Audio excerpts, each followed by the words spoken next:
rero Bibiliya tubwira ko Imana yaturemye mu shusho yayo. Eske tuba tubisobanukiwe kenshi icyo bivuga?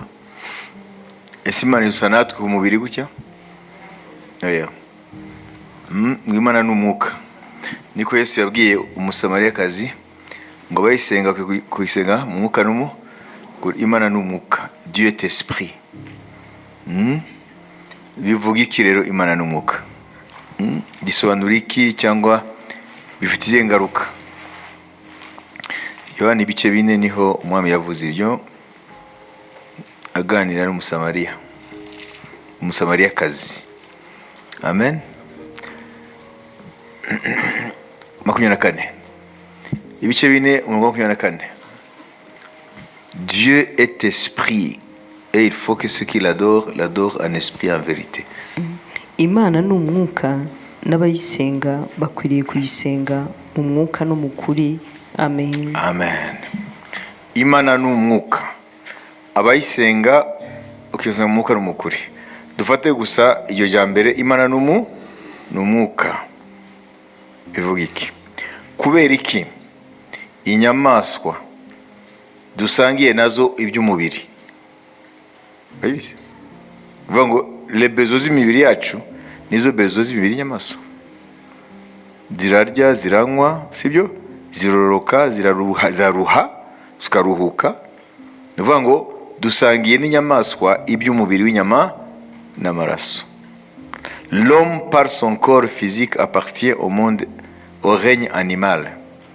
Imana nako umuntu kubw'umubiri we ari mu isi inyamaswa. Mais par son esprit il le dépasse. Ngo kubw'umwuka afite bimuzamura hejuru y'isi inyamaswa. Kubera iki? Iyo tutagira umwuka natwe twari kuba inyamaswa kandi twari gupfa nkazo, tugapfa tugashira, nta muzimu wari kuba. Uza kubera ngo ati n'umuzimu w'inka azanyica semwanuka. Nta muzimu w'inka ubaho. Inyamaswa ntabwo zifite imizimu kuko ntabwo zifite umwuka. Iyo zipfuye biba birangiye. Twebwe rero impamvu tugira imizimu, abantu bamara gupfa abatagiye mu ijuru bagahinduka abazimu, ni ukubera ko bafite umwuka. Umuntu w'imbere ni umwuka.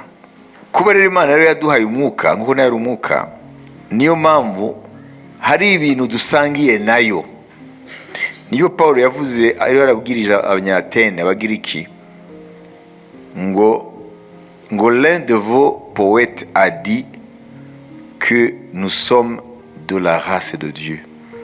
Umwe mu banzi banyu, amen, cyangwa abasizi banyu, yaravuze ngo turi mu bwoko bwayo. Mu byo yavuga kadusomye Yozuwe n'intumwa. Aya twasomye hariya muri Yohana 4:24 ngo Imana ni umwuka. Ibice 17 twagaze yakoze n'intumwa. Paul ari Atene 12:29. Nuko rero ubwo turi urubyaro rw'Imana ntidukwiriye kwibwira yuko Imana isa n'izahabu.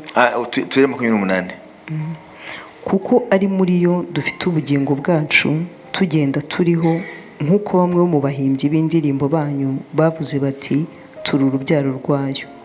Nuko rero ubwo turi urubyaro rw'Imana ntidukwiriye kwibwira yuko Imana isa n'izahabu cyangwa ifeza cyangwa ibuye cyangwa ikindi kibajijwe n'ubukorikori bw'abantu n'ubwenge bwabo. Amen. Amen. Ngumwe mu baki banyu, mu bahimbyi, baririmbye.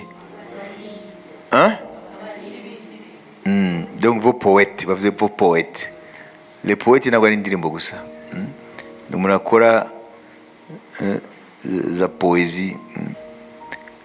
Ibyo byose ni abantu b'abahanzi, ariko mu by'ubwenge apana ubukorikori, mu by'ubwenge. Donc les poètes baba bakoresha za mbaraga za zindi Piaget yavuze. Amen. Imbaraga zo mu bitekerezo. Ntabwo uzabona inyamaswa yahinduza umuhanzi, ntibishoboka, kuko yo nishobora kudepasa, nishobora kurenga urwego Imana yayishizeho y'inyama n'amaraso. Inyamaswa ifite instinct, iri programme muri yo, ntabwo ishobora gusohoka muri gereza Imana yayishizemo mu bibeshaho kugira ngo nayo transmit ubuzima hanyuma yipfire. Okay? Inyamaswa ni kurya, iravuka, ikarya, hanyuma igatransmit ubuzima, igapfa. Ariko ngo umuntu yari mu shusho y'Imana, bivuga ngo n'Abagiriki nubwo batari bazi Imana, urumva ibyo bavuze ngo twebwe ntabwo turi nk'inyamaswa. Amen. Ngo turi urubyaro rwayo. Hano barashaka ko umuntu ari hejuru y'ibi bifatika. Paulo afatiraho ati murumva ko namwe mu bapoete banyu, sibyo, hari uwavuze ngo turi urubyaro rwayo.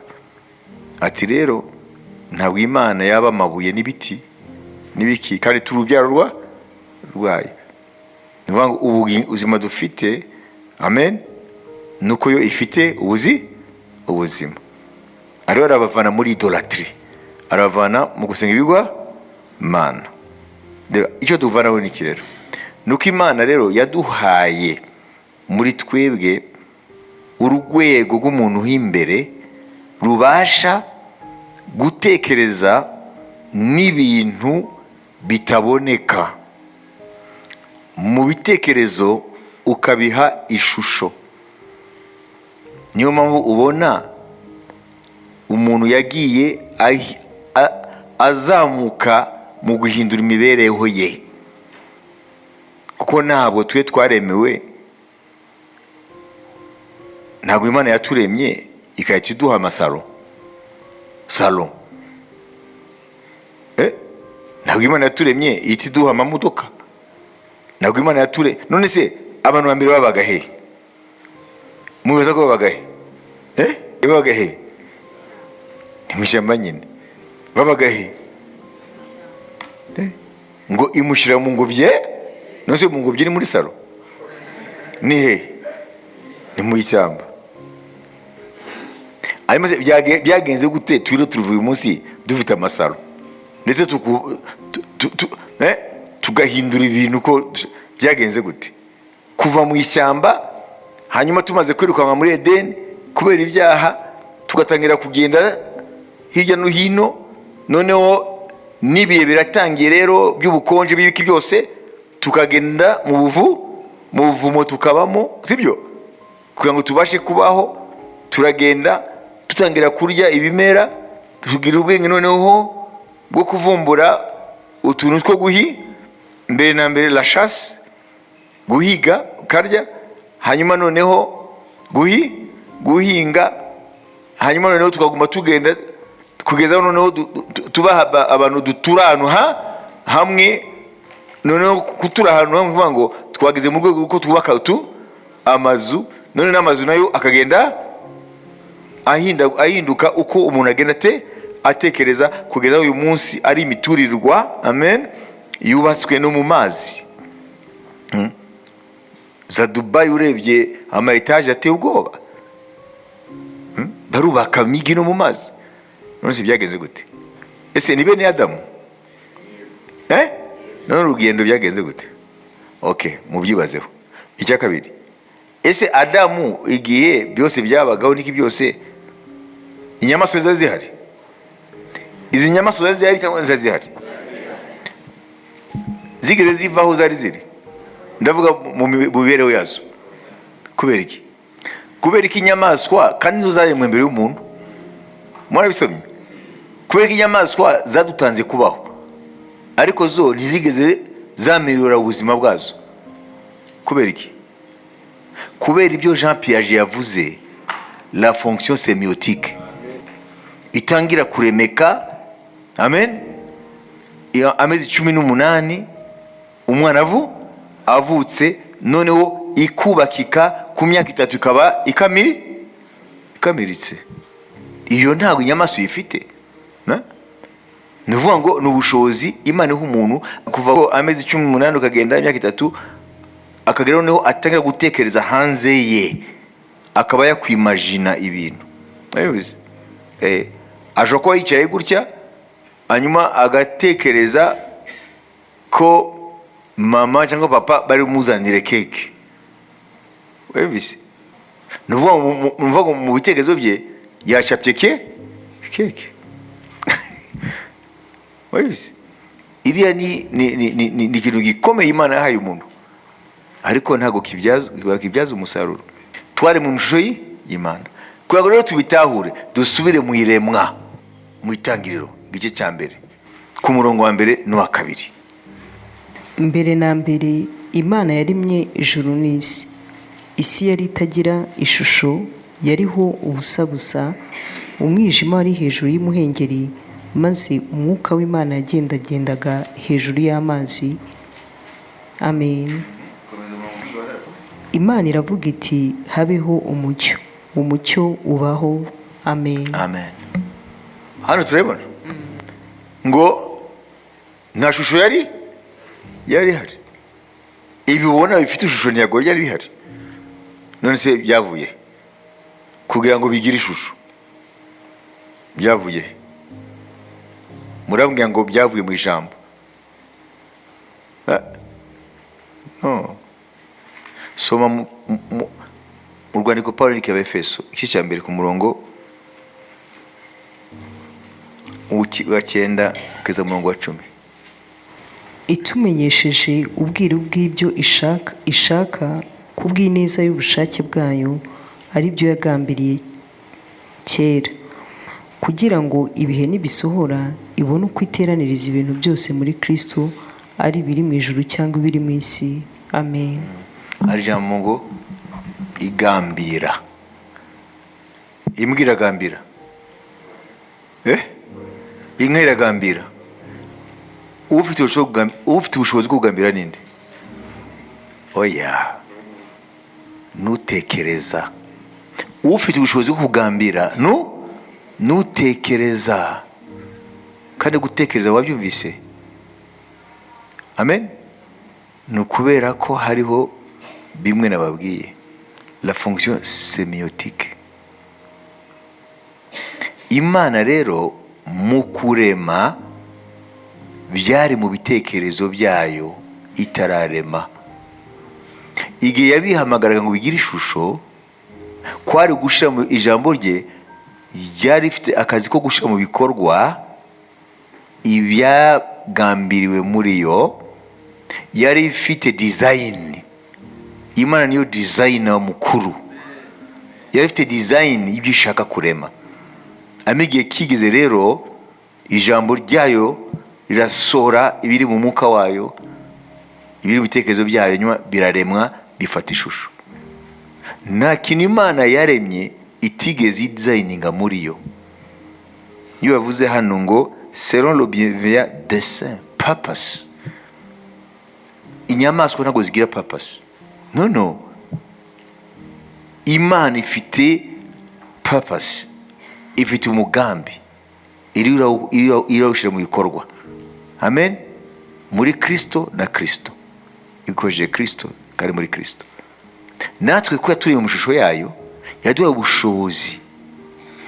Nyuma yavuze ngo narababwiye ngo muri Imana n'inyuguti ntoya, ariko muzapfa nk'abantu, ariko bavuga nk'abantu, ariko ani ngo vous mourrez comme des bêtes, muzapfa nk'inyamaswa. Ano Imana irareduiza umuntu adafite iyo capacity kumenya ko afite umwuka, Imana imushyira mu rwego rw'inyamaswa. Ngo navuze ngo muri Imana, ariko muzapfa nk'inyamaswa. Vous mourrez comme des bêtes. Donc l'homme animal, niko Paul avuga hariya mu Kinyarwanda ngo umuntu w'inyama n'amaraso gusa, ariko Bibiliya ivuga ngo l'homme animal ne conçoit pas les choses de l'esprit. uvuga ngo imbere y'Imana umuntu adafite umwuka, amen, atamenya ubuzima bwo mu mwuka, Imana imwita ko ari inyamaswa. Uvuga ngo nubaho gusa mu rwego rwa les besoins z'umubiri, ibyo umubiri ukeneye, Imana ntabwo gutandukanya n'inyamaswa.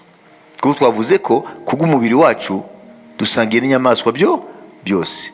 Kubw'umwuka wacu ushobora gutekereza kure y'ibiboneka, ibyo niyo bituzamura hejuru y'inyamaswa, tukaba twazorora, tukaba twazifata, noneho tukazidomina, kuko Imana iduhaye ubwenge zo zidafite. Ni ukuvuga ko dufite umwuka. None nimba Imana mu kurema yaragambiriye, igira design, igira ishusho, hanyuma ijambo ryayo rirabihamagara, ni ukuvuga ngo natwe ubushobozi Imana yabuduhaye, nubwo tutari barurema, ariko yatubwiye ngo muri Imana, ngo ariko muzapfa nk'abantu cyangwa nk'inyamaswa. Ni ukuvuga ngo rero niba yaravuze ngo turi Imana, iratubwira ngo nabahaye ubushobozi bwo gutekereza ibitariho mukabiha ishusho. Amen, haleluya, amen. Hanyuma noneho mugagira purpose yo kubigeraho. Nimba mukijijwe noneho akarusho mukabihamagara, ibitariho bigaseruka. Imana ishimwe. Amen. Mwabyumvise? Ni ukuvuga ngo abantu benshi rero bapfa nk'inyamaswa kuko batigeze bamenya ibyo Imana yavuze. Twavuze ko cya kindi Imana iduha ku mezi 18, Piaget yavuze amezi 18, tugahabwa bwa bushobozi bwo gutekereza hanze yacu, tukaba twatekereza ibintu bitariho muri réalité. Amen. Nibyo bita la réalité virtuelle. Hariho la réalité physique, ni bitubona. Hariho na réalité virtuelle. Ni ibintu udashobora kuvuga ngo ngibi ndabiguhaye, ariko muri wowe ukabibona. Amen. Reka twumve definition y'ijambo virtuel. Uyu munsi irakoreshwa cyane, murabizi. Amen. Donc virtuel, et qui nous avons une virtuelle, qui est à l'état de simple possibilité.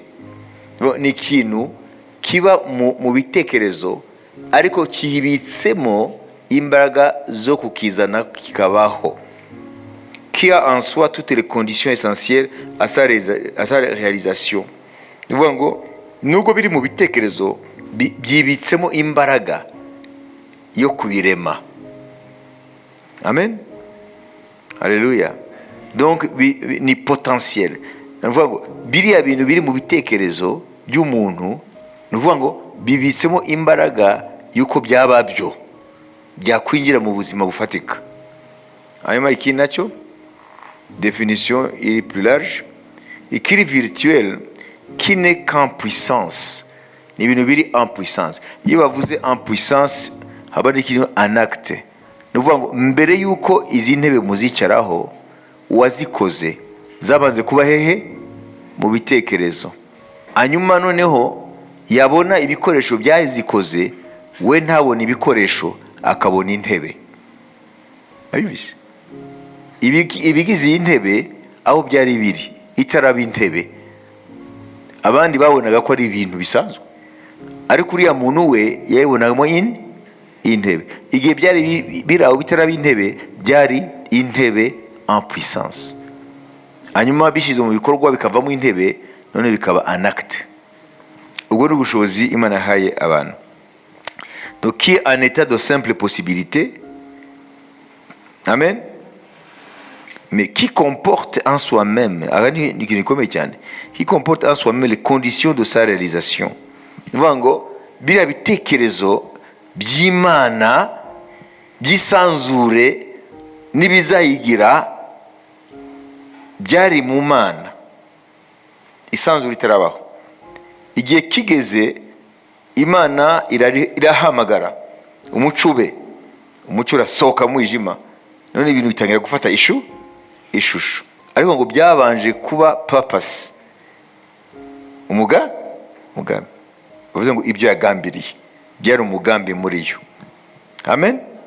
None batubwiye ngo turi imana. Siko yavuze? Amen. Haleluya. Tugere muri Yohana. Haleluya. Turasoma Yohana, dusome Yohana 5:17 na kugeza kuri 18. Hanyuma turagenda n'ahandi. Ariko arabasubiza ati, data arakura kugeza n'ubu nanjye ndakura. Nicyo cyatumye abayuda barushaho gushaka kumwica, kuko uretse kuzirura isabato gusa, ahubwo ahora yita n'Imana ko ari se bwite, akigereranya nayo. Amen. Akigereranya nayo. Ikibazo cy'abayuda ni iki? Bo baboneshije amaso, bavuga uyu ni umuntu, none ariyita Imana. Sibyo? Siko ikibazo cyabo. Hanyuma Yesu aza kubabwira rero ati, mwakimenye uko nabaremye namwe, ntago mwambwira ibyo. Hano muri 10, Yohana 10. Amen. Umurongo wa 34 kugeza kuri 35. Hano ayishuye ibintu bikomeye cyane, ariko malheureusement si bose babyumvise. Yesu arabasubiza ati, ntibyanditswe mu mategeko yanyu ngo navuze ngo muri Imana? Nuko ubwo yabise Imana, abo ijambo ry'Imana ryajeho, kandi ibyanditswe bitabasha gukuka. Amen. Ntibibasha gukuka kuba yaravuze ngo muri Imana. Ibyo rero ariho arababwira ibiri muri Zaburi yabo. Amen. Ariho arababwira ibyo biri muri Zaburi. Imana ishimwe. Ariko bo bakaba barabisomaga ntibabyumve. Natwe turabisoma hano nitubyumve. Haleluya. Zaburi 82:6. Ninjye wababwiye nti muri Imana, mwese muri abana b'Isumba byose. Amen. 7. Ariko muzapfa nk'abantu, muzagwa nk'umwe mu bakomeye. Amen. Muzapfa nk'abantu, bivuga ngo muzapfa nk'inyamaswa zose. Kuko ikintu nabahaye ntahaye inyamaswa ntago mukizi. Yatubwiye ngo turi Imana n'inyuguti, yo ni Imana nyuguti nini. Twebwe abakira ijambo ry'Imana tukaryizera ngo turi Imana nyuguti no si bivuga iki? Ni titre gusa duhaye. Arera duishurira ko ibiri muri yo nibyo biri muri twe en miniature, mu rwego ruto. We afite fullness, afite plenitude, umuzuzo wa byose. Muri uwo muzuzo yaduhaye. Amen. Mu rwego ruto, ariko ntabwo ari ruto mu gukora. Ni ukuvuga ngo rero nimba Imana igambira mu bitekerezo, kandi ibyo yagambiriye bikabaho, natwe yaturemanye ubwo bushobozi bwo kugambira mu bitekerezo kandi bikabaho. Noneho twebwe rero ko twaguye mu cyaha ku bwa Adamu, twaratakaje ubwo bushobozi, twiberaho nk'inyamaswa, twibaza ko turi inyama n'amaraso gusa, tukurikira iby'umubiri. Ariko Yesu Kristo yaje kutugarura muri kondisiyo Adamu yari arimo ataracumura. Bivuga ngo muri Kristo rero turafite ubwo bushobozi. Amen. Bwo kubaho noneho si nk'inyamaswa cyangwa abantu entre guillemets, ariko nk'abana b'Imana. Kandi abana b'Imana nabo ni Imana. Niko Bibiliya ivuga, niko Imana yavuze muri Zaburi, niko Yesu yabishemangiye. Imana yabwo icyubahiro. Haleluya. None rero kwizera kwa Aburahamu kwabaye ngombwa ko Imana iguha ishusho. Iriya shusho rero no kuvuga ngo rero Aburahamu mu gihe atarabyara Isaka azajya abona inyenyeri, kuko zamaze gucapwa muri we n'Imana yazimweretse, agahita arema mu bitekerezo bye. Amen. Urubyaro rungana n'inyenyeri, urubyaro rutabarika. Ni ukuvuga ngo bitangire byubaka ishusho muri we. Amen. Hanyuma bikaza gukomezwa rero n'ikindi tuzakubona, kuko Imana iracyamubakamo ibintu bikomeye bizatuma yizera kugeza ku munota wa nyuma, kugira ngo azatume amahanga aheshwa no kwizera Imana muri Kristo, ibyo Aburahamu yasezeranijwe. Imana yongera kandi kugira ngo ibishemangire, imuhindura izina Aburamu. Amen.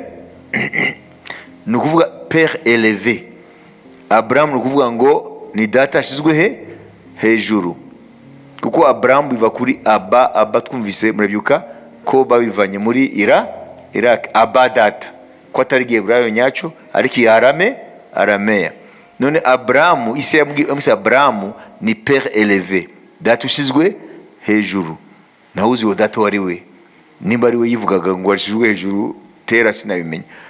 Hanyuma Imana imuhindura Aburahamu, ifata inyuguti y'izina ryayo Yawe, ifata inyuguti y'izina ryayo imwe yishyira hagati mu izina rya Aburahamu, ahinduka Aburahamu. Mbere yari Aburamu, ahinduka Aburahamu, père d'une multitude, sekuruza w'amahanga menshi, sekuruza wa benshi. None ntabwo ari gusa data ushyizwe hejuru, ahubwo izina rye ngo ndi sekuruza urubyaro rwinshi riwanye n'isezerano. None akazajya agenda ari incike mu maso y'abantu no mu maso ye, ariko Imana ikubaka muri we ko akwiye gutangira kubihevinga, akwiye gutangira gutekereza no kuvuga no gukora no kubaho nk'ufite urubyaro rwinshi. Imana ishimwe. Uko niko Imana rero yubaka umurimo wayo uzavukira mu muntu. Ibanza kubaka ukwizera kwe, kandi ukwizera kwe rero ni gukwiye kuguma kudafite ishusho, kuko Imana itagambira isanzure ibintu byari gusigara bidafite ishusho. Ariko kubera ko yagambiriye iradesigninga isi ishaka cyangwa isanzure, niyo mpamvu rero yahamagaye, noneho ya shusho yari muri yo iraseruka. Kirazira rero kugira ukwizera kudafite ishusho. Ukwiye kumenya icyo wizera, ukaba wanakisobanura, kabone naho kiri virtuel. Wayibise si ngombwa kuba kiri aho, ukwiye kuba ugifite mu bitekerezo. Petero bamaze kumuremamo yuko abanyamahanga ni bavandimwe, bamaze kumuremamo gute? Muye nzira mu kuzana ishusho yuko abo mwita ko bahumanye kizira kubegera, sibyo? Imana imuremamo indi shusho.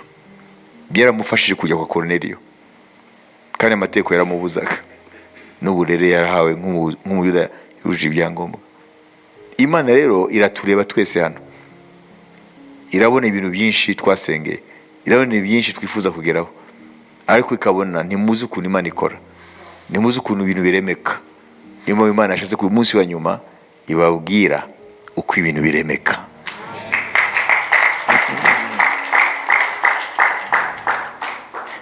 Turasaba Imana fonction semiotique? No, murayisaba se? Turayifite guhera ryari? D'après uyu noze Piaget, umwaka n'igice 18 mois. Amen. Imana inyura n'umuntu basanzwe bakavumbura ibintu, kuko Piaget yafashe ubuzima bwose yiga imikurire y'umuntu kuva avuka ari urusoro kugeza aho azapfira. Bivuga ngo yagiye yiga ibyo. Niyo bita la psychologie du développement, la psychologie du développement. Iyo ni travail ikomeye cyane Jean Piaget yakoze. Amen. Haleluya. Yashobora kumenya wowe ufite imyaka ingahe iyi, agahita avuga ati wari ukwiye kuba ufite amen ibitekerezo bimeze gutya. Amen. Muri croissance normale, nimba nta kugwingira kwabayeho, kuko abantu benshi baragwingira mu bitekerezo. Bari mubizi ibyo rero. Ntabwo dusaba rero bwa bushobozi bwo gutekereza ibyo twizera, noneho ntibigume gusa mu bintu byo gusengera ikintu cyangwa gusoma ijambo, ahubwo tugere mu rwego rwo kubiha ishusho. Noneho mu gusenga kwacu no mu kwatura kwacu no mu kubihamagara, tubihamagare tubirora, kuko ubwo bushobozi buri muri twe. Imana ishimwe. Bukwiye kuba active cyangwa reactive. Niyo mpamvu uwitwa Socrate kinyejana cya 5 gutyo mbere ya Yesu 5 yaravuze ngo l'homme fonctionne par associativité. Ndayibasobanurira. L'homme fonctionne par associativité. No kuvuga iki? Mumvirize. No kuvuga ngo iyo ndi hano, amen, noneho nkagutelefona cyangwa ukantelefona, duhurire kwa Rubangura, sibyo? Ako kanya cyangwa kwa Rubangura, ariko nkaba ntarahagera, ariko umugi ndawuzi, sibyo? Ariko kwa Rubangura ntabwo ndahagera. Noneho inyobora nubona ugeze kuri ya rond-point, sibyo? Ariho arayikoreka gutya. Umuntu uvugana gute? Unyure kuri ugeze kuri ya rond-point utuvuga iki? Ndayibona. Nose uyibona gute? Awara. Ibyo rero byatangiye ufite imyaka amezi 18. La fonction sémiotique. Ndahabona. Hanyuma rero noneho uyitukata iburyo. Urabona hano hariho etage imeze gutya gutya. Urayibona? Ati ndayibona. We ari hariya. Cyangwa nawe cyangwa we ayibere Nyamirambo muraza guhurirayo. Ntago muri kumwe. Ariko muravugana muvuga ngo arabibona. Ngurahabona hanyuma ubwire iyo ni fonction sémiotique twahawe. Iyo rero mu Mana rero mu byo kwizera ifite akazi ko kuvisualiza amasezerano y'Imana, icyo wizera kigafata ishusho, noneho ukasenga ukibona, nawe uzajya uvuga ngo ndakibona. Haleluya. Amen, amen. Nimugiye gutunga mugatunganirwa. Mugiye kurema amateka mu izina rya Yesu. Amen. Rero nago dusaba ikimana duhaye, ahubwo turasaba iduhe ubwenge bukwi kwikoresha nkuko yabikoze kuri Abraham no kuri Petero. Yo birumvikana? Amen. Ukuvuga ngo urabona iriya rond-point aho uze centre culturel franco-rwandais hano urayibona? Sindayibona. Urabona ugahita umubwire urabona aho uze centre culturel franco-rwandais? Ndabona. Ntuyobe ati hoya, ariko nta nzu ikiriho. Iriya nzu yavuyeho. Ubarakorotiri wahamenye. Urahabona. None se muravugana gute se? Kwa kubwiye se ko habona? Ahabonesha ayo amaso yo mu bitekerezo. Uko niko rero ibyo Imana dushaka ikora iduha bikwiye kufata ishusho mu bitekerezo, hanyuma ukabisengera uvuga ngo ndabibona mu bitekerezo. Uko niko Imana yaremye isanzure, kandi yavuze ngo nkuko ndi Imana nawe muri tumana. Reka ngo tumana kubera inyuguti ntoya, nuvuga ngo dusangiye icyo kintu. Amen. Cyo kuba twarema mu bitekerezo kandi tukabihamagara muri Kristo Yesu bigaseruka. Amen. Ariko ngo bamwe bava muri iyi si batakoresheje ubushobozi bagapfa nk'inyamaswa. Ayubise.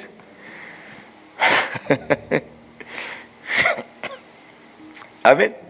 Ariko ibintu ndababwira abisi benshi nabo kwa Satani barabimenye, baradusize.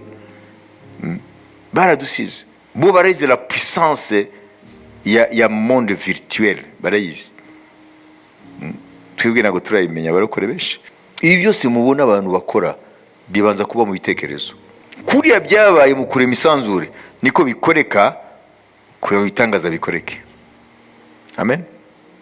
Reka dufate umuntu umwe tumwigireho, nubwo yarangije nabi ariko twe tuzarangize neza. Mu kubara 22 batubwiye inkuru za Balamu, ariko tugende noneho. Amen, haleluya. Ku murongo wa 24 baracyavuga Balamu ahera kuri 22, 23, 24. Iyo bice biravuga inde Balamu. Okay, 24 ku murongo wa 17. Reka twumve uwo mugabo ibyo yavuze. Ati ndamureba ariko si ubu, ndamwitegereza ariko ntandi bugufi. Inyenyeri izakomoka mu bwoko bwa Yakobo, inkoni y'ubwami izaboneka iturutse mu bwoko bwa Isiraheli, izagiririza hasi abasheti bose. Amen. Ngo ndagira gute? Ngo ndamureba ariko vuga nyuma dusubiremo. Ndamureba ariko su. Ndamwitegereza ariko ntandi bugufi. Amen. Ariho aravuga nde? Umviriza, Balamu, amen, yabayeho muri kiyagiye Abisirayeli bari barava muri Egiputa. Ntago bari mu rugendo, ntibaragira mu isezerano, kuko bamuhamagaye umwami wa Mowabu yamuhamagaye bamuvumire buriya bwoko. Amen. Baraki yamuhamagaye bamuvumire buriya bwoko. Ni nko mu 1400 gutyo mbere ya Kristo. 1400 mbere ya Kristo. Ariko ariho aravuga Kristo, ariho aramuvuga. Amen. Yavuze ngo nzamureba, ndamureba ariko so. Ndamwitegereza nari bugufi. Wabyise? None se yamurebaga gute? Yamusiza gute? Muyerekwa, sibyo? Amen. Ni muri vision. Yavugaga Yesu. Amen. Nkuko wavuga umuntu urabona. Hagati ya Balamu na Yesu hari imyaka 1400, ariko yaramubonye. Biriya bikoreka mu isi y'umwuka ariyo Balamu yarimo, nk'umuntu yari afite imbaraga zikomeye Imana yamuhaye. Amen. Mu buryo abona ibintu biri kure. Amen. Kandi biriya bihugu by'Urasirazuba bari bamuziho nk'ufite imbaraga zo kuvuma, kandi bigakoreka.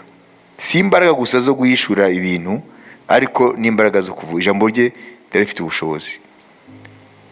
Niko bimeze rero no mu isi y'ukwizera.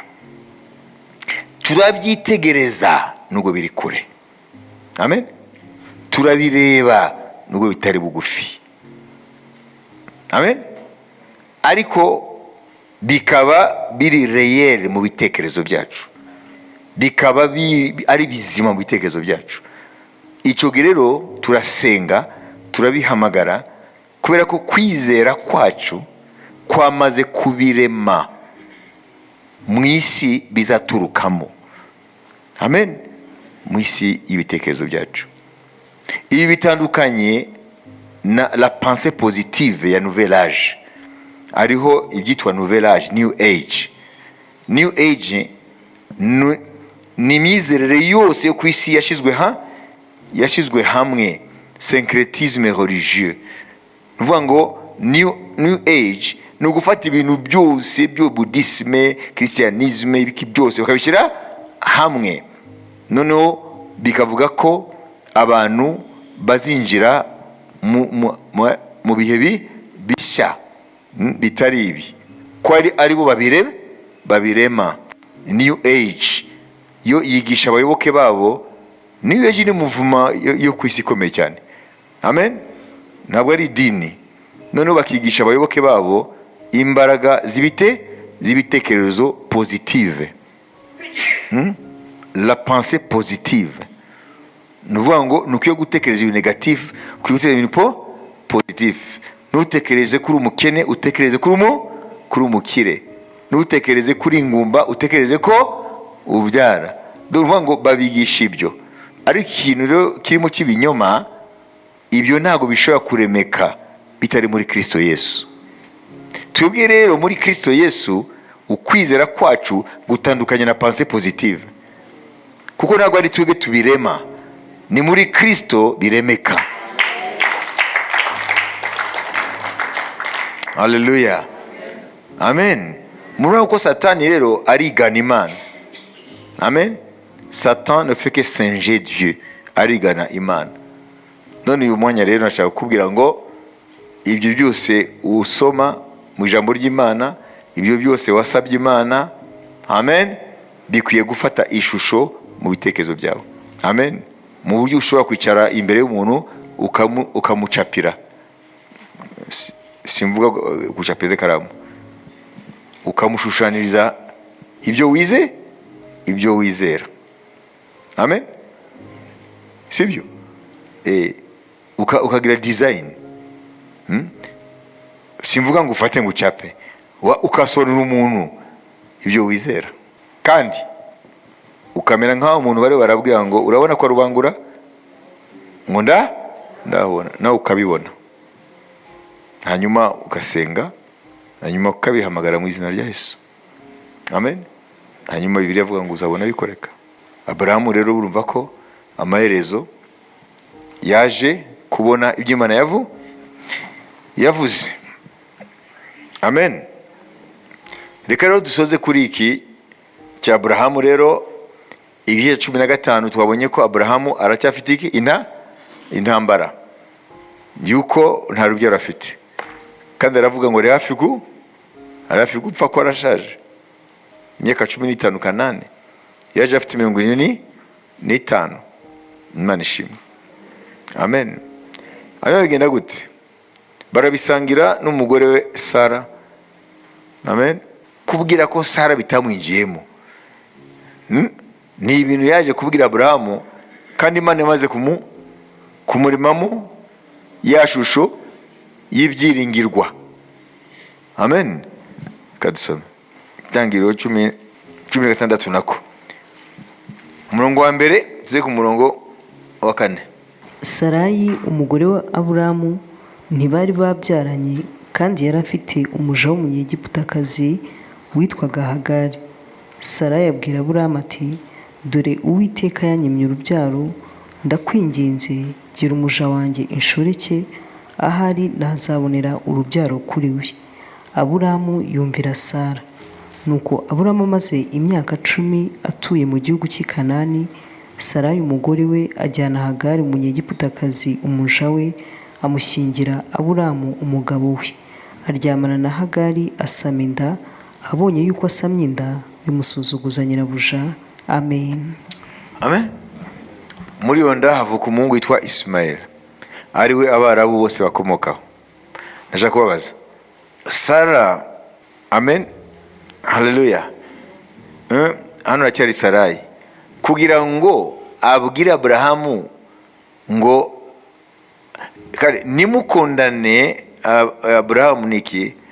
Uwo ni wari umuco wahariye, ni wari umuco. Amen.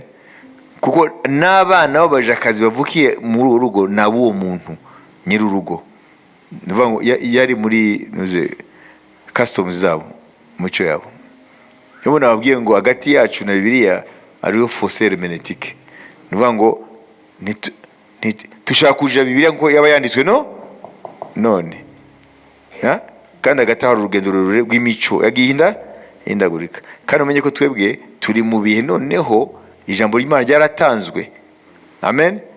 Rivuga yuko polygamy ntago yemewe n'Imana, kugira abagore benshi, cyangwa polyandry, abagabo benshi. Wajibise none Aburahamu ntiyamaze kubwirwa n'Imana yuko atari Eleyazari azamuzungura. None si ntiyaganire n'umugore we. None umugore we agize gute? Agiye kuvuga ngo nshaka ko ugiye ntashobora kubyara, nashaka umwana binyuze mu mujakazi. Kuko niko byaga bimeze. Donc il faut kureba ibintu muri contexte yabyo. bivuga ngo Sara ntabwo yumvikanye na Aburahamu ku byo Imana yavuze, kuko Aburahamu yari kuvuga ati nubwo imico ariko imeze, sibyo, ariko twebwe ntabwo tukiri muri iyo mico, kuko twumvise ko guhamagarwa ngo va mu gihugu cyawe, va mu bwoko bwawe, va mu nzu ya so, ni ukuca amateme yose n'imigozi iguhuza n'ubwo buzima bwa kera. Don harimo iyo mico. Wabizi? Umuhamagaro ukuvana muri iyo mico yo gusenga ibigwamana n'indi mico. Uvuga Aburahamu rero yaremeye Sara ibyo yavuze, kubyara na Agari, sibyo, ni ibintu bihabanye n'ibyo Imana yari imaze kumubwira. Nuvuga kwa kwihangana, urumva ko Sara yakubuze, ntawe ubizi ibyo baganiriye n'umugabo we, ko Bibiliya ntabwo ivuga byose, ariko yaramukonvense. Aburahamu aremera, noneho araga isi ingorane zikomeye, intambara y'Abarabu n'Abayahudi igihari na n'ubu. Amen. Aho rero turabona Aburahamu rero ku mpinga y'ikigeragezo cyo kubura urubyaro icometsemo ikibazo twakise gute? Shortcut y'ibusamo. Igihe cyose wabuze ibintu bibiri nababwiwe ejo nzababwiye umunsi, sindabivuga, uzashaka y'ibusamo. Igihe cyose uzabura ibi bintu bibiri turi burangirizeho, uzanyura mu y'ibusamo, shortcut. Kandi iyo ubusamo ubimenya hakiri kare, yishwemo kabutindi, yishwemo ingorane zizavuka zikomeye, aribyo bita ngo kwiyaranja. Nujya kwiyaranja kubera ko iby'Imana ngo byatinze, umenye ko bizabyara inda, nivuka izabyara kabutindi, uzakururana n'ibibazo ubuzima bwose. Kuko nibyo turigira kuri Aburahamu, byamuteje ibibazo cyangwa ibibazo byatangiye kumuteranya n'umugore we, na niwo wa mbere atangiye kwitotomba Sarayi avuga ngo wa mugore kubera ko we yabyaye aransuzugura, kandi niwe yamuhaye Aburahamu. Niba se amahoro atangiye kubura mu rugo. Komeza usome twumve, tugeze ku 6. Amahoro atangiye kuvuga. Mwigeze mwumva Isaka igihe yavukaga haba ibibazo mu rugo? Kuko ni umwana wise. Sarayi abwira Aburahamu ati guhemurwa kwanjye kube kuri wowe kandi ari we nyirabayazana, ko nashyize umuja wanjye mu gituza cyawe, maze abonye yuko asamye inda biramunsuzuguza. Uwiteka aba ari we uducira urubanza wowe nanjye. Aburahamu asubiza Sarayi ati dore umuja wawe mwitegekere, umugire uko ushatse kose. Sarayi amugirira nabi, nawe aramuhunga. Amen. Murumva izi ubusamo icyo bibyara ingorane. Kuko Ismaili ntabwo ari mu isezerano, ni uwo kwiyaranja, kuko iby'Imana biratinze. Ibyabaye kuri Aburahamu bitubaho twese. Ngo ibintu byose byabaye kuri Aburahamu, abantu bizera muri Kristo bakwiye kubyitondera, kuko niko bimeze. Amen. Satani igihe cyose azaza mbere ko isezerano ry'Imana risozwa mu buzima bwawe, abanze acomeke mu bye, niko kazi ke. Amen. Aza kubombarda, aza kubwira ko ibyo bintu utegereza ntabyo, azahita akubwira ati dore wakora gutya bihita bikemuka. Hanyuma rero wajya kubikora avuga ngo bikemuke, bisa n'ibikemuka, ariko bibyara izindi ngorane, uzicuza ubuzima bwose. None mbere yuko urabona umunsi turarangije, ntabwo twarangije Aburahamu, uzakomeza ikindi gihe. Reka mbabwiye gusa bya bintu bibiri. Amen. Ari byo Aburahamu na Sara mu kubyara Ismaili babuze. Amen. Ibi bintu niyo tuza gusengera mu gusoza. Haleluya. Cyambere turagisoma muri Yakobo igice cya mbere kabiri kane.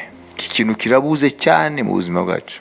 bene data mwemere ko ari iby'ibyishimo rwose nimugubwa gitumo n'ibibagerageza bitari bimwe. Mumenye yuko kugeragezwa kw'ukwizera kwanyu gutera kwihangana, ariko mureke kwihangana gusohoza umurimo wako, mubone gutungana rwose mushyitse mutabuzeho na gato. Amen. Kwihangana. Kwihangana mu byo kwizera gufite umurimo. Ikintu Sara na Aburahamu babuze kwihangana. Babuze kwihangana. Kwihangana rero Imana yakuremye kuko gufite umurimo wako. Kuko mu kwihangana hari ibintu Imana iba yubaka. Imana ishimwe. Idashobora kubaka ikoze ibintu ako kanya. Kwihangana, mwandike kwihangana. Bibiliya itubwira ko Aburahamu igihe yari afite imyaka 99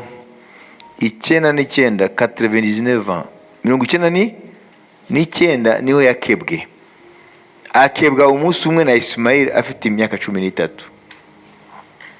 Ni ukuvuga ngo Aburahamu afite 99, Ismaili afite 13. Yamubwiye afite ingahe? 9 moins 13.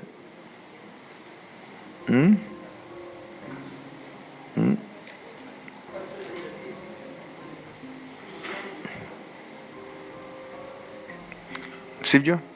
Yari afite 13. Ismaili. Ise Aburahamu afite 86.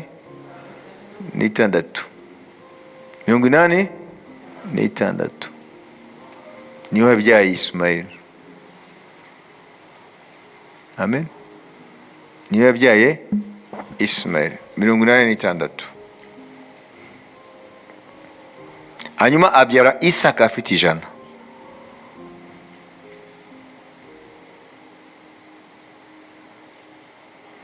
Ni ukuvuga ngo hagati yo kwiyaranja hakavuka Ismaili 86 no kubona umwana w'isezerano. Imana ntihinyuka.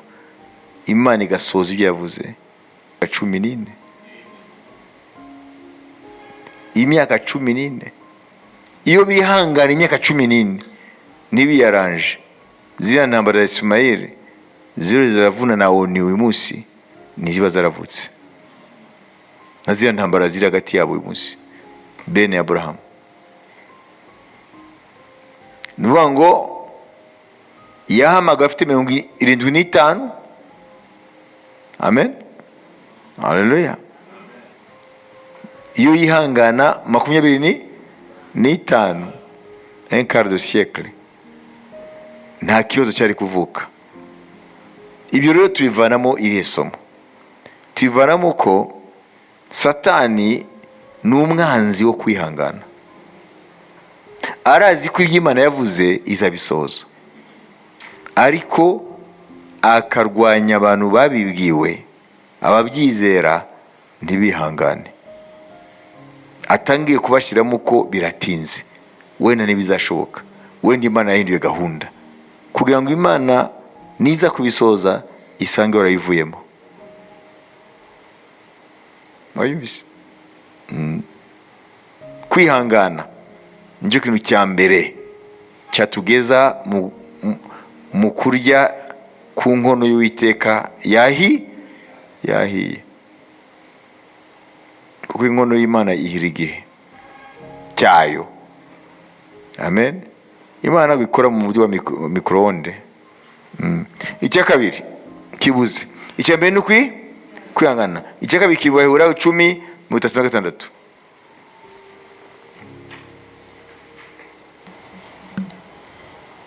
Sinzi mu Kinyarwanda nimba batabyitiranije tumve. Kuko mukwiriye kwihangana kugira ngo nimumara gukora ibyo Imana ishaka muzahabwe ibyasezeranijwe. Amen. Umva, mu Kinyarwanda byose ni kwihangana, ariko mu Gifaransa ni perseverance.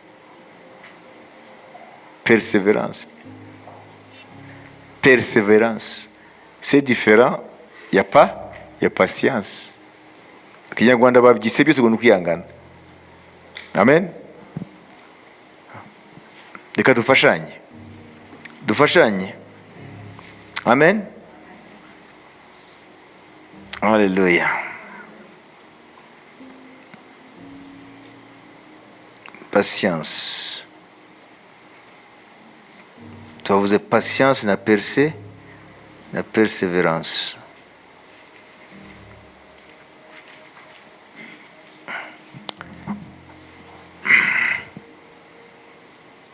Umviriza. Patience biravuga ngo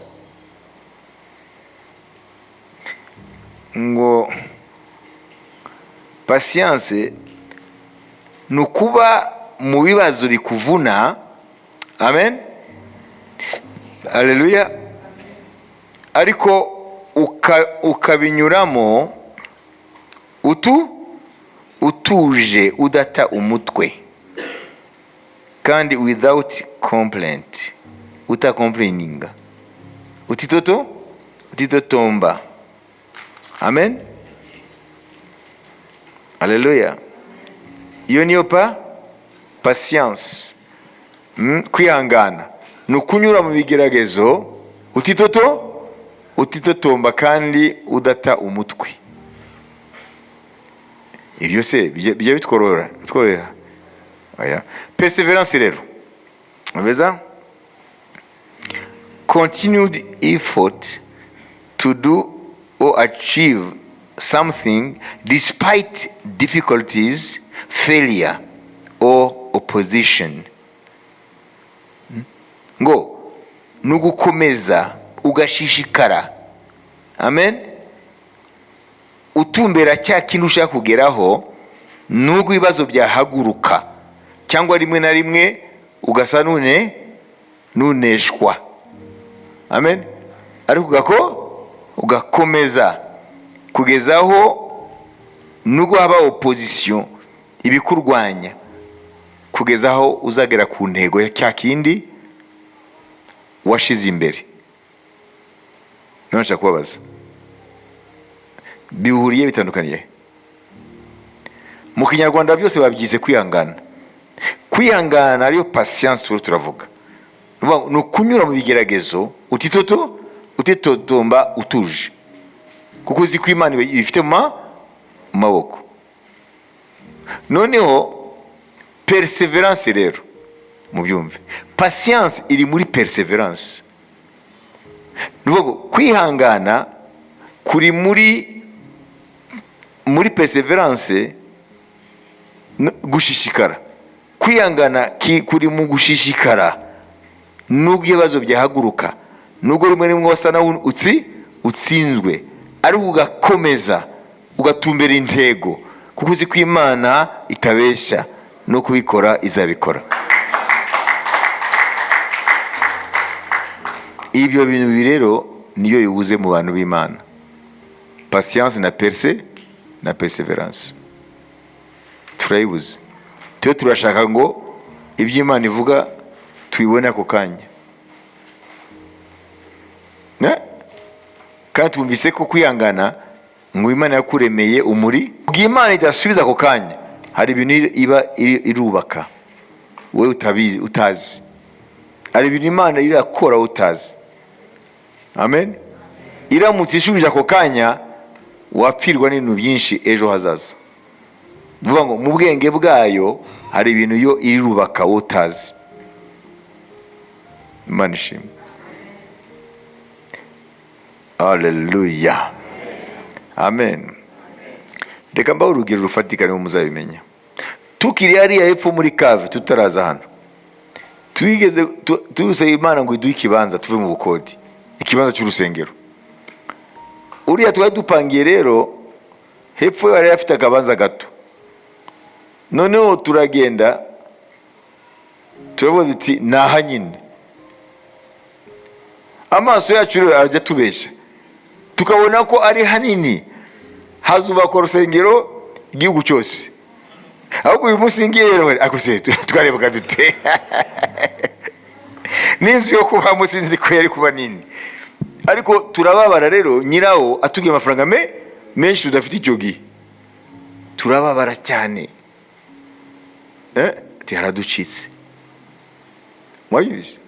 Kandi hari hegetse kuri ruhurura, urusengero rwari guhirima. turababara. Omberiza, Imana itaduha kwihangana, patience, amen, iduhe na perseverance, kubera yuko hagati yo kutunaniza ako kabanza no kuza hano ari igihe cyanyuzemo. Ariko Imana rero kugira ngo idufashe iyo perseverance na patience, kuko tutayifite, ko turabona ko byaducitse, ahubwo Imana ibikora mu buryo bwo gufunga amafaranga. Ko iyo iduha amafaranga gusa abonye ka parcelle, twari kuguma hariya kugeza none twari kuba turi hariya. Mwabizi, Imana ireka gukora, ariko twira gutwa bitahura ibyo irakora. Kuma Imana rero irakora umuti. Imana yahabwa icyubahiro. Haleluya. None tuye turababara atese Imana se ngo ifeza n'izahabu ni ari amagambo twaravuze cyane mu masengesho. Turiyiriza igirize yose icyumuro cyose murabyibuka abari bahari. Ifeza n'izahabu ni ibyawe. Isi waravuze ngo isi n'ibizimo ni ibyawe. Ni gute aya mafaranga yari turasenga. Ariko wapi? Turamwinginga wapi? Mwabivise? Sinijya kuvuga n'ahandi twagiye kubaza hariya. Ariko rashaka kubabwira ko ntabwo twakwigamba ngo twagize bya bintu bibiri. Iriya patience, perseverance, oya, nuko Imana yafunze. Kuko iyo tubona gusa amafaranga twari kuhagura hariya, kandi igitekerezo cyo kwimuka cyari birangiye. Imana irafunga rero, amafaranga ntayo. None Imana rero igihe kigeze, Imana rero niho yari kwati rero muhaguruke mugende aho nabateguriye. Amen. Aho isaha Imana igeze, inkono irashya yayo. None turi hano. Amen. Ntuzigere, ndiho ndasoza, ntuzigere na rimwe uyitotomba ngo ibintu biratinze ngo byayo. No. Imana iragusaba kwizera, kandi ibyo wizera ubihe ishusho, ubisengere, ubihamagare, hanyuma umenye ngo isaha yayo yo gukora irahari, kandi itandukanye n'isaha yawe. Hanyuma isaha yawe nigera, uraza kubona ibintu byose ukuntu Imana kuko kwayo kubifata, kukadeplasa ibintu biyakashirari.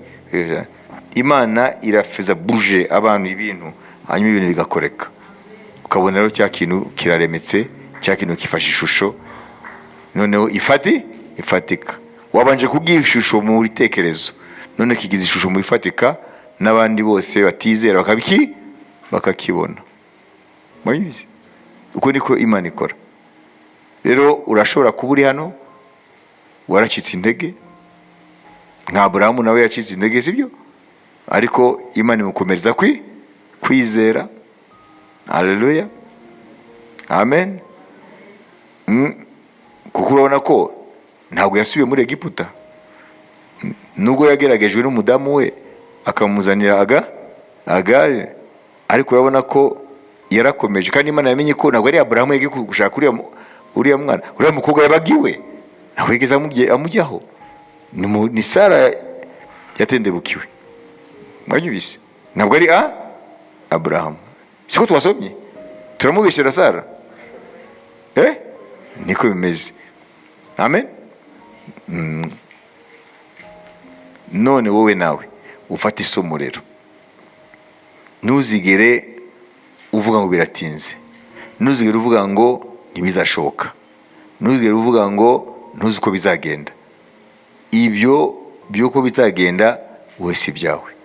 Icyo ukwiye kumenya ni uko ikintu wizera muri Kristo Yesu nimba kitahabanye n'ijambo ry'Imana ukwiye kubikomeraho. Imana yahabwa icyubahiro kandi bikomeze kuba bifite ishusho muri wowe, kugira ngo usenge ibintu uvuga ngo ndabirora ndabibona. Amen. Hanyuma uzabona bikore ishusho ça devient flou. Ni kuba kunara ahubwo, kuko ntabwo wizera muri flou nibibaho. Amen. Ndazi ko Imana izabikora ibikisi bisobanure. Amen. Reka turangize rero kuri iki rero bagafite ni kimwe gisigaye, ariko ntabwo turangije Aburahamu, tuzakomeza ikindi gihe. Wenda tuzakomeza uwa gatatu muri rya shuri kwizera. Imana ishimwe. Turajya mu kuva uwundi Imana yigishije ukuntu ikora ibintu byayo. Amen. Ukuntu ikora ibintu byayo. Imana ishimwe.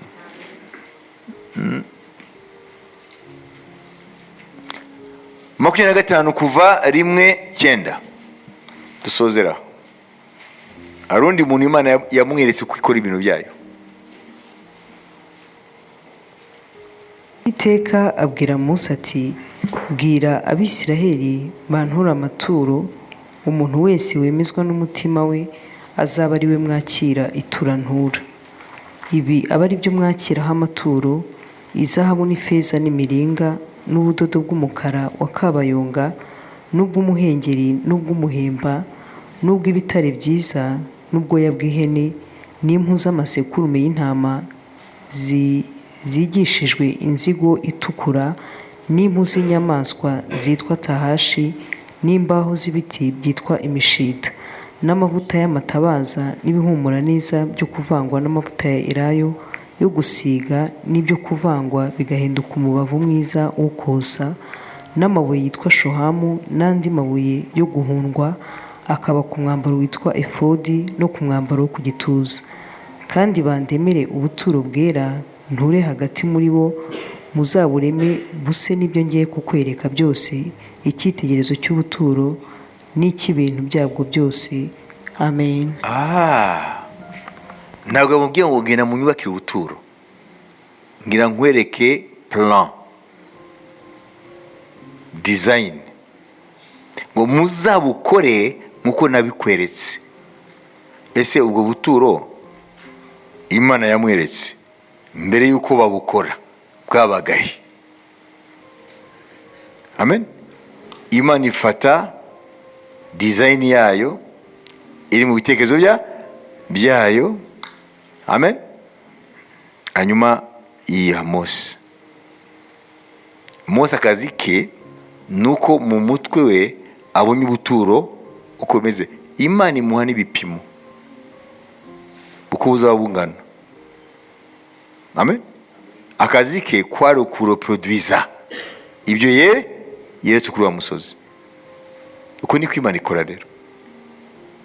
Amen. Nuvuga ngo Mose akazi ke kwari gufata ibiri mu bitekerezo by'Imana hanyuma akabizana hano kuri iyi si, akabisira mu Bisirayeli, noneho bakabyubaka. Igihe bari barabyubaka bo bari bazi ko niho bigitangira, ariko isoko yabyo ni mu isi y'umwuka, ni mu bitekerezo by'Imana. Nuvuga ngo rero izo nizo mbaraga nababwiye z'ibitekerezo byo mu Mana, mu buryo Mose amanutse umusozi yari afite ubuturo muri we. Mbere yuko bari abayiriyubu, sibyo? Betsaleli Imana yahaye ubwenge. Amen. Mbere yuko babikora, Imana ishimwe, Mose yarabufite. Bayibise yarabufite hehe? Mu bitekerezo. Hanyuma akazi ke karakaye. Oya, akazi ke karakaye ku Bisirayeli. kuko ntabwo abisirayeli babifite. Amen, haleluya.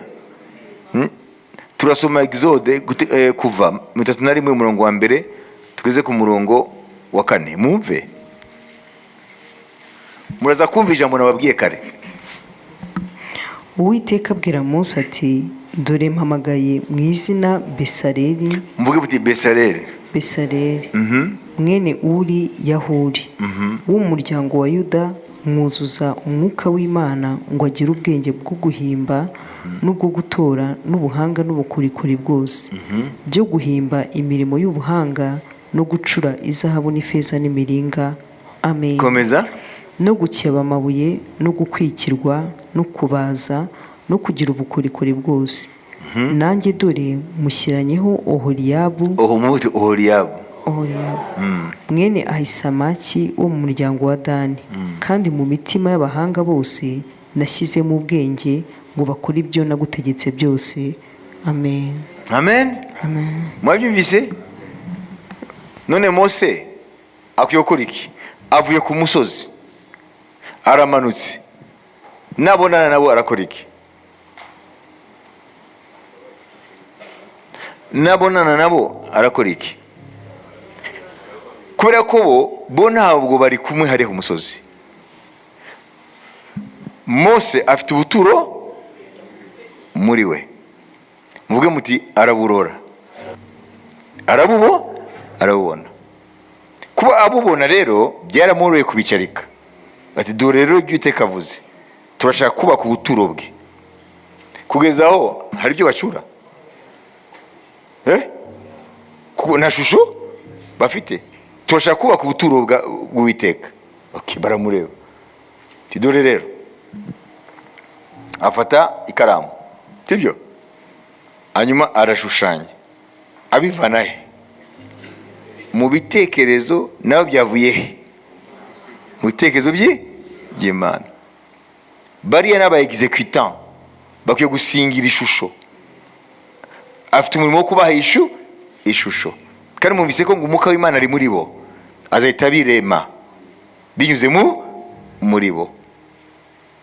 Ibyari mu mwuka, ibyari mu bitekerezo bizahita biba muri isi iboneka, isi y'ibi tubona, le réel. Uko niko rero Imana ikora. Uvuga ngo igihe cyose bitararemeka muri wowe, amen, ibyo wifuza ku Mana ntabyo uzabona.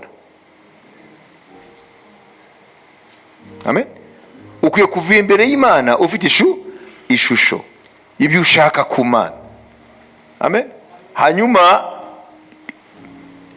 ukaba uri capable, amen, yo kuvuga ngo ndabibona. Amen. Hanyuma umuntu rero atabibona ukaba wamusobanurira ibyo ari byo. Uko niko Imana irema. Nuvuga ngo Mose rero kuva yaviriye ku musozi, sinzi ko yarayabonanye na Bahuri w'ubusimbizi, sibyo? Kuva yavuye umusozi amanuka agenda, nimba yabonanye nabo yarandivu muri weekend, sibyo? Nako ashobora aramanutse ku wa mbere, none akabatire muri weekend musange mu rugo, cyo mu buzi wabo. Icyo cyumweru cyose kuva yavuye ku musozi aragenda niki? Aragenda n'ubuturo bw'Uwiteka muri we. Amen. Hanyuma Abisirayeli mu maso y'inyama n'amaraso bazabubona nyuma, ariko we yarabufite, yarabubonye. Bo bazabubona nyuma, we yarabubonye mbere. Umugabo wo kwizera, iyo mvuze umuntu ukwizera sivuga umugabo ikiyo, ndavuga umuntu wo kwizera, amen, agendana ishusho y'iby'Imana ishaka ko abazima bazabona bagahisha Imana icyubahiro. Hallelujah. Hallelujah. Amen. Amen. Iyo bavuze ngo ihamagara ibitariho nk'ibiro bigaseruka, none se ntibiriho hehe? Mu bigaragara ariko biriho hehe? Mu bitekerezo. Amen. Ihamagara ibitariho nk'ibiriho bigaseruka. Ntago biraba mu isi y'abanyama n'amaraso, ariko arahandi biri. Amen. Mu bitekerezo by'Imana. n'ibitekerezo by'uwizera. Ese hari ikintu cyahagurutse muri wowe? Amen, haleluya. Ni wowe twishije inzara, kuko ibintu byose twakariye biri muri wowe. Kwiye kubiha ishusho, haleluya, hanyuma bigaseruka tukabirya. Imana ishimwe, haleluya. Amashyi menshi ku mwami Yesu Kristo.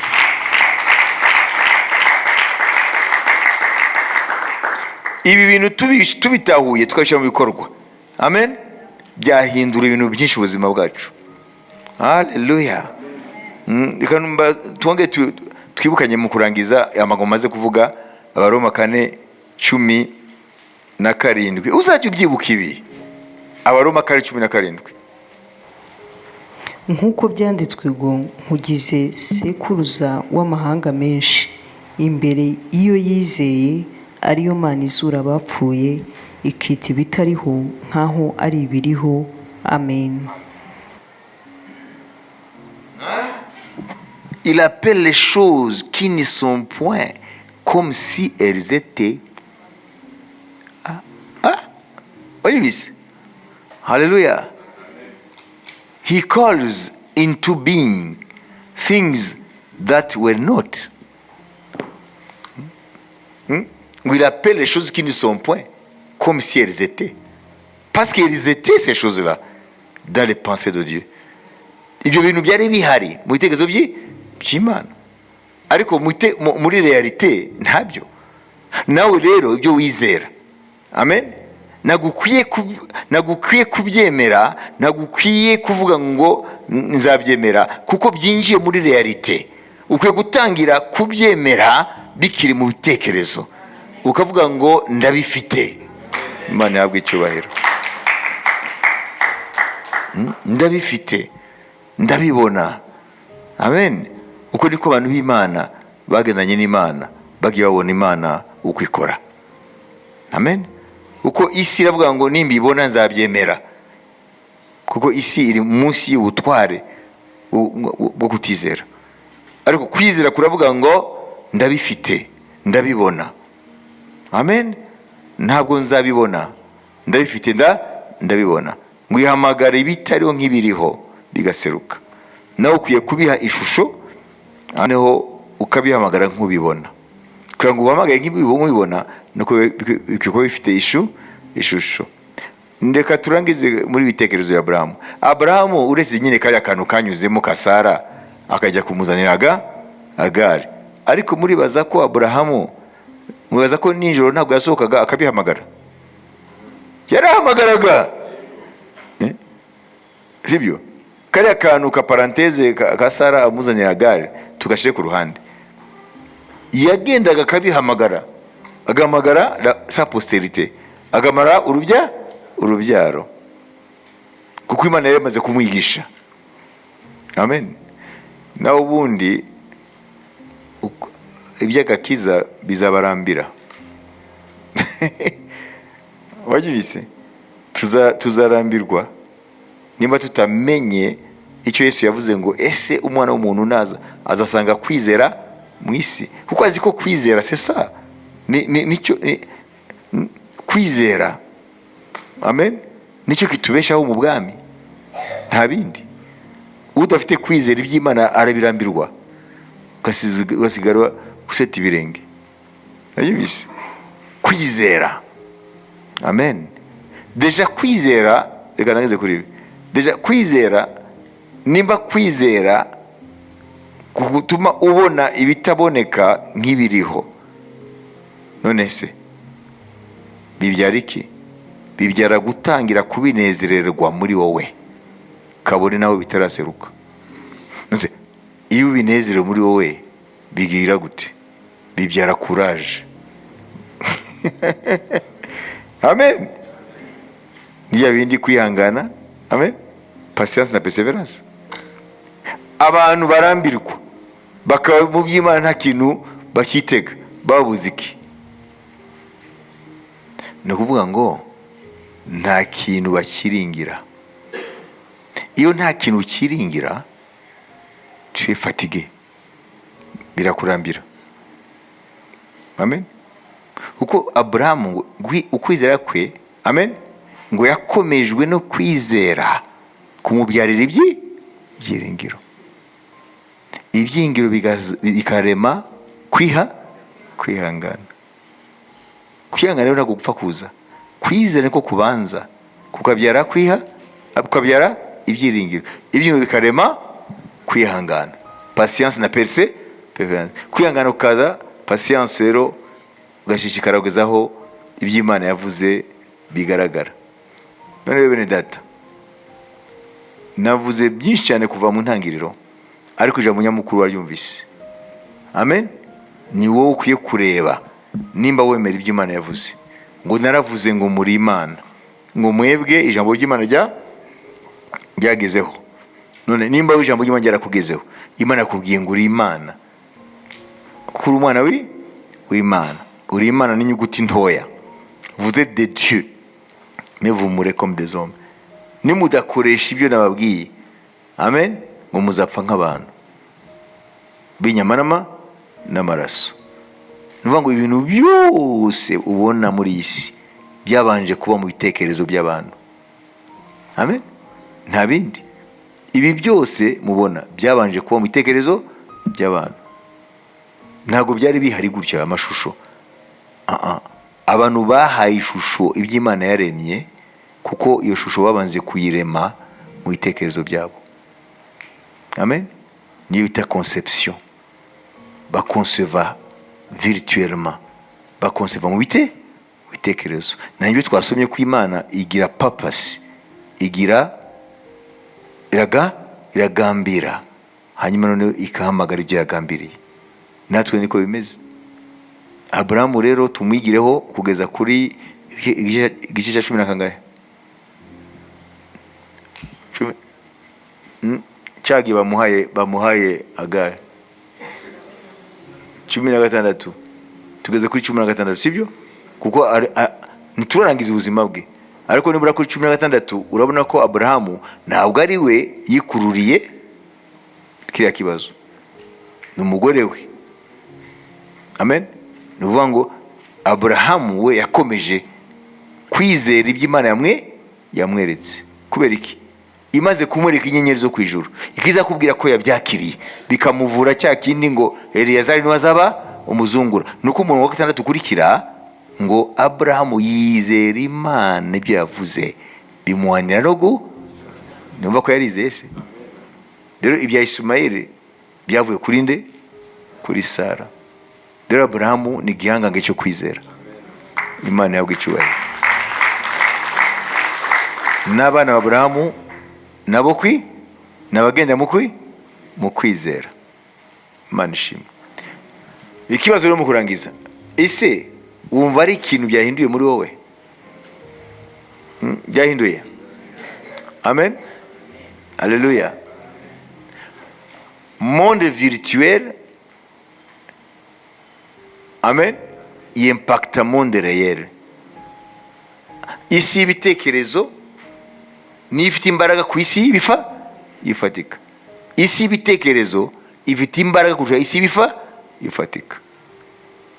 Uzajye wibuka aho ubuturo bwavuye, bizagufasha. Amen. Ntabwo bwatangira mu butayu, bwavuye mu ijuru, mu bitekerezo by'Imana, kugeza bahuriye ndetse babuha ishusho. Mose amaze kubereka ishusho, noneho barabikora mu bukorokori Imana yabahaye, bifata ishusho. Amen. Rero mu kurangiza umenye ko kuva ufite amezi 18 umwaka n'igice, Imana yaguhaye la fonction sémiotique, nibwo bushobozi butuma watekereza hanze yawe, hanze yifatika, ugatekereza ibidafatika nk'ibihari, ukabishusho byatangiye hariya. Ibyo rero ni umunsi ko wamenye Yesu, nibikorera umurimo wabyo rero muri Kristo Yesu.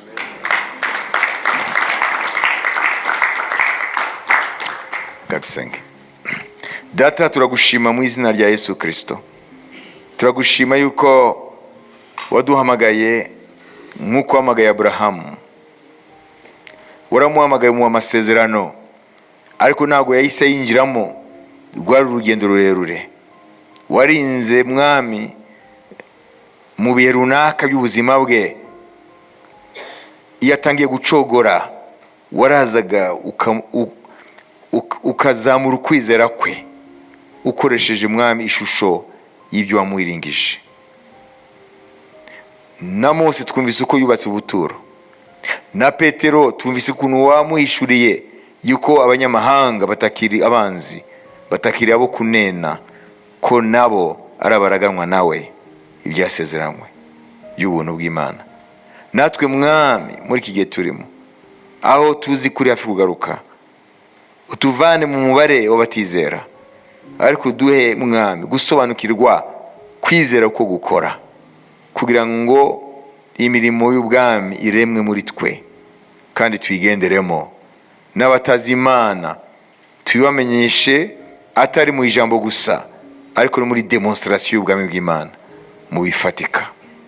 Mu izina rya Yesu, imirimo y'ubwami iremeke mu misi yacu. Nibyo Habakuki yavuze ngo, Uwiteka, ngo mu gihe cyacu uhembure umurimo wawe, ngo hamwe n'uburakari bw'ibyo twakoze bibi wibuka imbabazi. Turagusaba nka Habakuki mwami, ngo muri iki gihe cyacu uhembure umurimo wawe, hamwe n'ibyo tugucumuraho wibuka imbabazi. Mu izina rya Kristo Yesu, amen. Amen, amen, amen. Haleluya. Iryo sengesho ya Habakuki si ryiza re? Amen. Ngo Uwiteka we, ngo mu gihe cyacu, apana igihe cy'abandi, igihe cyacu uhembure umurimo wawe, ngo ariko hamwe n'uburakari ko twagucumuyeho wibuka imbabazi. Imana ishimwe. Amen. Rero turifuza rero kubona buri muntu wese muri mwe ibyo yifuza ku Mana abishusho, kandi abihamagare adafite gushidikanya, anyura ijambo ry'Imana rizasozwa. Amen. Tuba abantu koko bari baragendana n'Imana. Amen. Haleluya. Ndabifuriza rero gushyira mu bikorwa ibyo mwize byose kuva ku munsi wa mbere. Mubishyire mu bikorwa. Kubyumva ni kimwe, kubishyira mu bikorwa ni ikindi. Yesu yaravuze ngo ni byiza ko mubyumvise, ariko muzahirwa nimubishyira mu bikorwa. Amen. Rero ndabashimiye mwese twabanye namwe, twabanye kuva ku wa mbere uza kuri uyu munsi. Amasengesho yarakomeza, ariko kwiriza turagusoza nimugoroba. Nimugoroba rero ni ukwimbaza Imana no kwiramya, kubera ko tuba dushoje icyumweru twashize imbere y'Imana. Icyo nababwira, nubwo amaso yanyu natabona ngo ibintu byakoretse bihambaye ngo ngibi, ariko umenye ko mu isi y'umwuka byakoretse.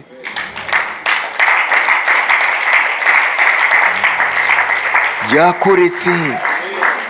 Satani yakubise inshuro, abadayimoni batsinzwe.